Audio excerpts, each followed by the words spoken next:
Bible अध्ययन का 30वां दिन। आज हम निर्गमन ग्रंथ अध्याय 6 और 7, लेवी ग्रंथ अध्याय 5 और स्तोत्र ग्रंथ अध्याय 47 पढ़ रहे हैं। ईश्वर की आज्ञा के अनुसार मूसा और हारून फिरौन के पास गए। तब जाने के संबंध में फिरौन प्रश्न पूछा। तब हारून लाठी नीचे फेंक दिया और वह सांप बन गया। हारून का अजगर जादूगरों के अजगर को निगल गया। कैथोलिक ओझा फादर गैब्रियल अमोर्द की एक पुस्तक का शीर्षक है शैतान मुझसे डरता है। हमें पता होना चाहिए कि हम शैतान से नहीं डरते हैं, शैतान हमसे डरता है। यह मसीह में हमारा साहस और आश्वासन है। हमें शैतान और उसकी सेना से डरने की जरूरत नहीं है। हमारा ईश्वर शैतान से भी ऊपर का परमेश्वर है। यह एहसास करने के लिए, हे ईश्वर, आप हमें कितना आश्वासन दे रहे हैं। हमारी मदद करने के लिए धन्यवाद। यहोवा का नाम दृढ़ मीनार है। जब तू यहोवा का नाम लेगा तब पृथ्वी भर के सब मनुष्य तुझसे डरेंगे। हमें आपके कहे हुए शब्द याद हैं। हमारे दिलों में जो इस धरती के बुरे प्रभावों, बुरे लोगों के नुकसान, बुराई के नुकसान का डर है, आज हम आपसे प्रार्थना करते हैं कि आप हमारे विश्वास को बढ़ाएंगे और महसूस करेंगे कि हम जिस ईश्वर की आराधना करते हैं वह कितना महान है। जब हम वचन पढ़ते हैं तो वचन हमसे बात करता है। तो आइए हम वचन पढ़ना शुरू करते हैं। निर्गमन ग्रंथ अध्याय 6। प्रभु ने मूसा से कहा, अब तुम देखोगे कि मैं फिरौन के साथ कैसा व्यवहार करता हूँ। बल प्रदर्शन के कारण वह उनको जाने देगा। इसमें संदेह नहीं कि बल प्रदर्शन के कारण वह उन्हें अपने देश से निकाल देगा। ईश्वर ने मूसा से कहा, मैं प्रभु हूँ। मैं वह सर्वशक्तिमान ईश्वर हूँ जिसने इब्राहिम, इसहाक और याकूब को दर्शन दिए थे, किंतु मैंने उन पर अपना प्रभु नाम नहीं प्रकट किया। मैंने उनके लिए अपना विधान ठहराया, जिसके अनुसार मैं उन्हें वह कनान देश दूंगा जिसमें वे प्रवासी के रूप में निवास करते थे। मैंने इस्राएलियों की कराह सुन ली है, जिन्हें मिस्रियों ने दास बना रखा है, और मैंने अपना विधान याद किया है। इसलिए तुम इस्राएलियों से यह कहो कि मैं प्रभु हूँ। मैं तुम्हें मिस्रियों के बेगार के काम से छुड़ाऊंगा। मैं उनकी दासता से तुम्हारा उद्धार करूंगा। मैं तुम्हें न्याय दिलाकर बल प्रदर्शन द्वारा मुक्त करूंगा। मैं तुम्हें अपनी प्रजा मानूंगा और तुम्हारा ईश्वर होऊंगा। तुम जान जाओगे कि मैं ही प्रभु तुम्हारा वह ईश्वर हूँ जिसने मिस्रियों की दासता से तुम्हारा उद्धार किया है। मैं तुम्हें उस देश ले जाऊंगा जिसके लिए मैंने इब्राहिम, इसहाक और याकूब को शपथ पूर्वक यह वचन दिया था। मैं उसे तुम्हारे अधिकार में दे दूंगा। मैं प्रभु हूँ। मूसा ने इस्राएलियों को यह बतलाया, परंतु घोर दासता के कारण निराश होकर उन्होंने मूसा की बातों पर ध्यान नहीं दिया। प्रभु ने मूसा से कहा, तुम मिस्रियों के राजा फिरौन के पास जाकर कहो, इस्राएलियों को अपने देश से बाहर जाने दो। तब मूसा ने प्रभु को उत्तर दिया, जब इस्राएली ही मेरी बात नहीं सुनते तो फिरौन मेरी बात पर कैसे ध्यान देगा, मेरे जैसे आदमी पर जो ठीक से बोल भी नहीं सकता। तब प्रभु मूसा और हारून से इस्राएलियों और मिस्र के राजा के विषय में बोला और उन्हें आदेश दिया कि वे इस्राएलियों को मिस्र देश से निकाल ले जाएं। उनके अपने अपने वंशों के मुख्य ये थे। इस्राएल के पहलौठे रूबेन के पुत्र हनोक, पल्लू, हेस्रोन और कर्मी। यही रूबेन के कुल थे। सिमियोन के पुत्र यमूएल, यामीन, ओहद, याकीन, सोहर और कनानी पत्नी का पुत्र सौल। यही सिमियोन के कुल थे। अपने कुलों के अनुसार लेवी के पुत्रों के नाम ये थे: गेरशोन, कहात और मरारी। लेवी 137 वर्ष तक जीवित रहा।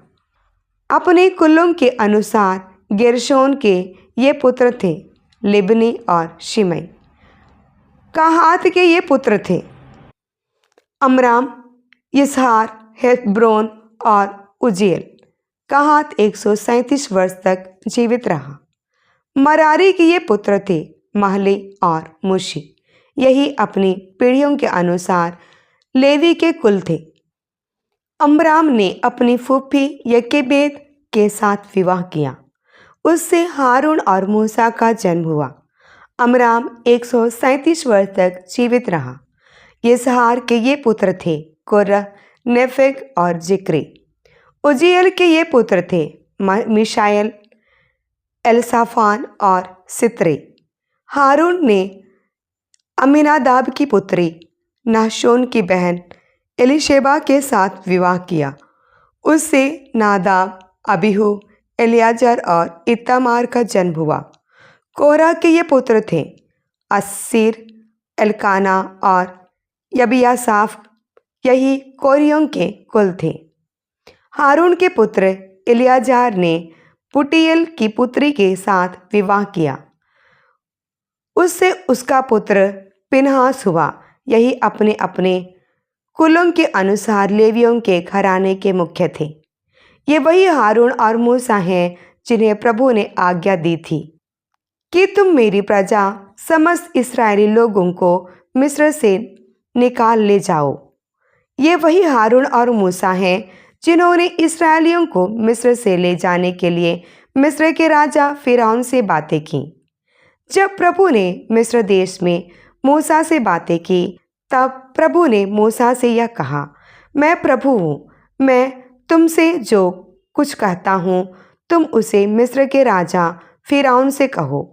इस पर मूसा ने प्रभु को उत्तर दिया: मैं तो अच्छी तरह बोलना भी नहीं जानता, फिर फिरौन मेरी कैसे मानेगा।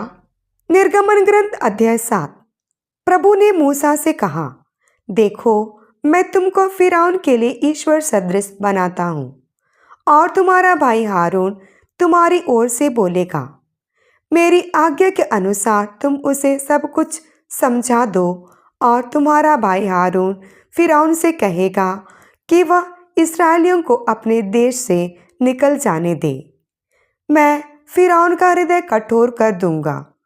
मैं मिस्र देश में बहुत से चिन्ह और चमत्कार दिखाऊंगा। यदि इस पर भी फिरौन तुम्हारी बातें नहीं मानेगा, तो मैं मिस्र को दंड दूंगा और अपनी प्रजा को न्याय दिलाकर बल प्रदर्शन द्वारा समस्त इस्राएलियों को मिस्र देश से बाहर निकाल लाऊंगा।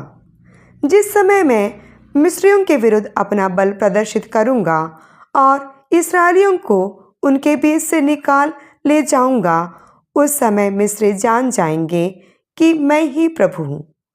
मूसा और हारून ने ठीक वैसा ही किया जैसी प्रभु की आज्ञा थी। फिरौन से बातचीत के समय मूसा की उम्र 80 थी और हारून की 83। प्रभु ने मूसा और हारून से कहा: जब फिरौन तुम लोगों से कहे कि तुम कोई चमत्कार दिखाओ, तब तुम हारून से यह कहो: अपना डंडा फिरौन के सामने फेंक दो और वह सर्प बन जाएगा। मूसा और हारून प्रभु की आज्ञा के अनुसार फिरौन के पास गए। हारून ने अपना डंडा फिरौन और उसके पदाधिकारियों के सामने फेंक दिया और वह सर्प बन गया। तब फिरौन ने पंडितों और जादूगरों को बुलवाया और इन मिस्री जादूगरों ने अपने तंत्र मंत्र से वैसा ही किया। सबने अपना अपना डंडा फेंक दिया और वह सर्प बन गया। लेकिन हारून के डंडे का सर्प उन लोगों के डंडों के सर्पों को निगल गया। परंतु जैसा प्रभु ने पहले ही कहा था, फिरौन का हृदय कठोर बना रहा और उसने उनकी नहीं सुनी। प्रभु ने मूसा से कहा, फिरौन का हृदय कठोर हो गया है, वह लोगों को बाहर जाने की अनुमति नहीं देता है। इसलिए जब फिरौन प्रातःकाल नदी जाएगा, तब तुम नदी के किनारे उसकी प्रतीक्षा करो और उस डंडे को जो सर्प बन गया था हाथ में लिए रहो। फिर उससे कहो कि इब्रानियों के ईश्वर प्रभु ने मुझे आपके पास यह आज्ञा देकर भेजा है, मेरी प्रजा को बाहर जाने दो, जिससे वह निर्जन स्थान जाकर मेरी पूजा कर सके। अब तक आपने हमारी बात नहीं मानी है, इसलिए प्रभु यह कहता है कि इस बात से तुम जान जाओगे कि मैं ही प्रभु हूँ। मैं अपने हाथ का डंडा नील नदी के पानी पर मारूंगा और पानी रक्त में बदल जाएगा। नील नदी की मछलियाँ मर जाएंगी। नील का पानी इतना गंदा हो जाएगा कि मिस्री नील नदी का पानी नहीं पी सकेंगे। प्रभु ने मूसा से कहा, तुम हारून से कहो, तुम अपना डंडा हाथ में ले लो और मिस्र के सब जलाशयों, नदियों, नहरों, तालाबों और तलैयों पर अपना हाथ बढ़ाओ, जिससे वे सभी रक्त में बदल जाएं। मिस्र देश का पानी, यहाँ तक कि लकड़ी और मिट्टी के बर्तनों का पानी भी रक्त में बदल जाए। मूसा और हारून ने प्रभु की आज्ञा का पालन किया।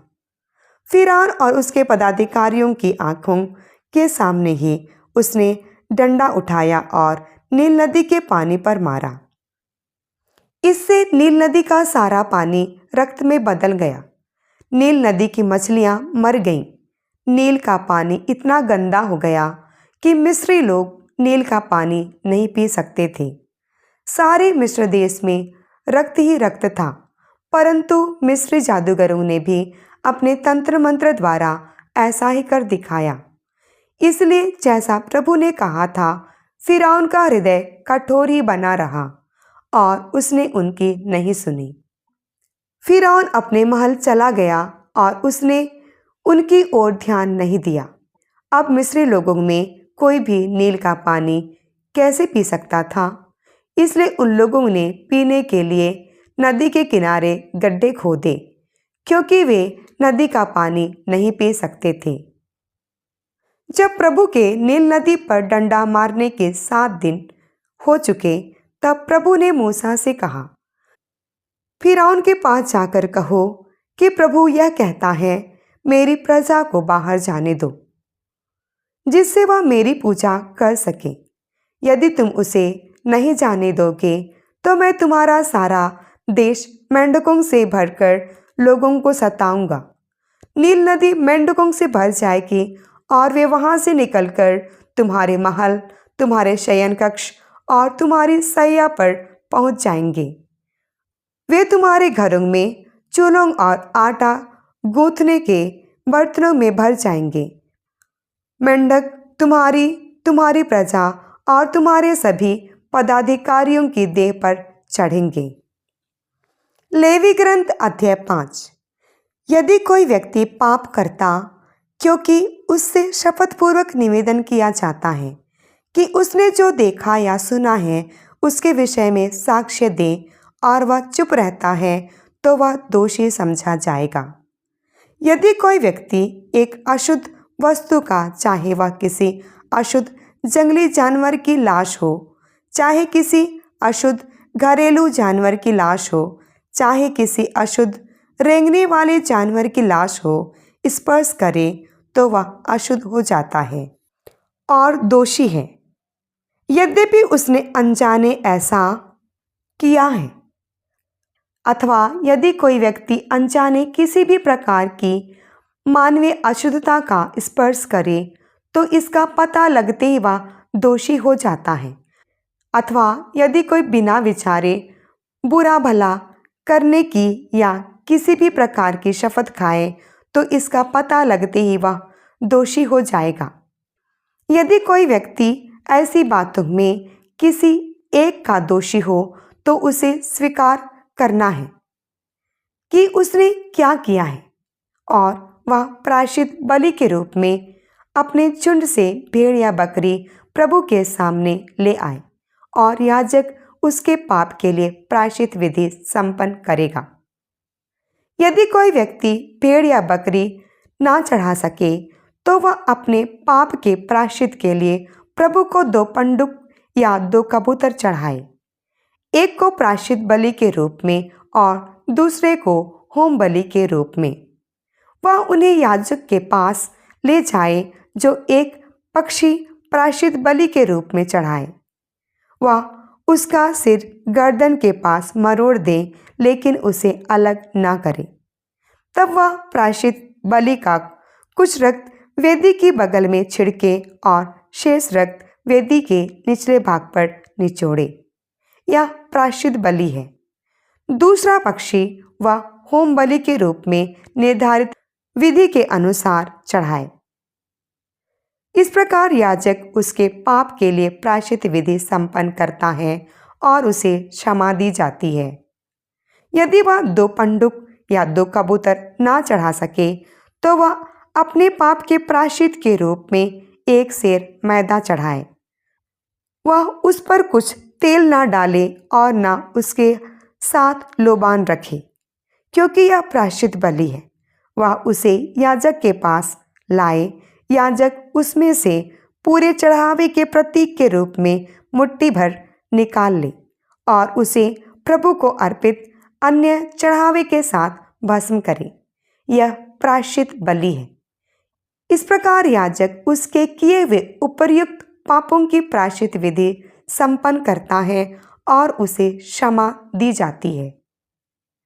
प्रभु ने मूसा से कहा, यदि कोई व्यक्ति अपराध करता है क्योंकि वह प्रभु को अर्पित पवित्र वस्तुओं के विषय में अनजाने पाप करता है तो उसे क्षतिपूर्ति के रूप में अपने झुंड से एक अदोष मेढ़ा प्रभु को चढ़ाना होगा। यह क्षतिपूर्ति बलि है। प्रभु का निर्धारित मूल्य चांदी के पवित्र शेकेलों के अनुसार होगा। उसे पवित्र वस्तुओं में की गई कमी की क्षतिपूर्ति करनी है और उसमें उसका 5वां भाग जोड़कर पूरा याजक को देना है। याजक क्षतिपूर्ति बलि के रूप में मेढ़ा चढ़ाकर उसके लिए प्रायश्चित करता है और उसे क्षमा दी जाती है। यदि कोई व्यक्ति अनजाने प्रभु की किसी आज्ञा का उल्लंघन करता है और वह काम करता है जिसे प्रभु ने मना किया है तो वह दोषी है और उसे प्रायश्चित करना है। उसे क्षतिपूर्ति के रूप में अपने झुंड से निर्धारित मूल्य का एक अदोष मेढ़ा याजक के पास ले आना है। याजक उसके लिए उस पाप का प्रायश्चित करता है जिसे उसने असावधानी से अनजाने किया है और उसे क्षमा दी जाती है। उसने प्रभु के प्रति जो पाप किया था वह उसकी क्षतिपूर्ति बलि है। प्रभु ने मूसा से कहा, यदि कोई व्यक्ति पाप और प्रभु के साथ विश्वासघात करता है क्योंकि वह किसी देश भाई द्वारा धरोहर के रूप में या यूं ही सौंपी हुई या चोरी में प्राप्त वस्तु के विषय में झूठ बोलता है, यदि वह अपने देश भाई पर अत्याचार करता है या झूठी शपथ खाकर अस्वीकार करता है कि उसे कोई खोई हुई वस्तु मिल गई है या इस प्रकार का कोई अपराध करता है, तो जो इस प्रकार का पाप करता है और दोषी बनता है उसे चोरी में या अत्याचार द्वारा या धरोहर के रूप में प्राप्त या खोई हुई वस्तु लौटानी है और जिसके विषय में उसने झूठी शपथ खाई उसे भी लौटाना है। उन सब वस्तुओं के मूल्य का 5वां भाग जोड़कर उसे क्षतिपूर्ति बलि के दिन उसके स्वामी को लौटाना है। इसके अतिरिक्त उसे क्षतिपूर्ति के रूप में अपने झुंड से निर्धारित मूल्य का एक अदोष मेढ़ा प्रभु को चढ़ाना होगा। वह पशु को याजक के पास ले जाएगा और याजक प्रभु के सामने उसके किए अपराध की प्रायश्चित विधि संपन्न करेगा। स्तोत्र ग्रंथ अध्याय 47। समस्त राष्ट्रों तालियां बजाओ और उल्लासित होकर ईश्वर का जयकार करो, क्योंकि वह प्रभु है, सर्वोच्च है, आराध्य है। वह समस्त पृथ्वी का महान राजा है। वह अन्य देशों को हमारे अधीन करता है। वह अन्य राष्ट्रों को हमारे पैरों तले रखता है। वह हमें वह विरासत प्रदान करता है जिस पर उसके कृपा पात्र याकूब को गौरव था। ईश्वर जयकार के साथ आगे बढ़ता है। वह तुरही के घोष के साथ आगे बढ़ता है। हमारे ईश्वर के आदर में भजन गाओ, हमारा राजा के आदर में भजन गाओ। ईश्वर समस्त पृथ्वी का राजा है, उसके आदर में शिक्षा गीत सुनाओ। ईश्वर सभी राष्ट्रों पर राज्य करता है, वह अपने सिंहासन पर विराजमान है। अन्य राष्ट्रों के शासक इब्राहिम के ईश्वर की प्रजा से मेल करते हैं। पृथ्वी के शासक ईश्वर के अधीन हैं। ईश्वर सब पर राज्य करता है। फिर से इस आवाज के माध्यम से कल पहुंचने तक प्रार्थना में रहे और हमारे ईश्वर से प्यार करे, प्रार्थना करें और साझा करने के लिए एक अच्छे दिन की शुभकामनाएं देते हैं। केवल यीशु की महिमा हो। ईश्वर आप लोगों को आशीष प्रदान करे। आमीन।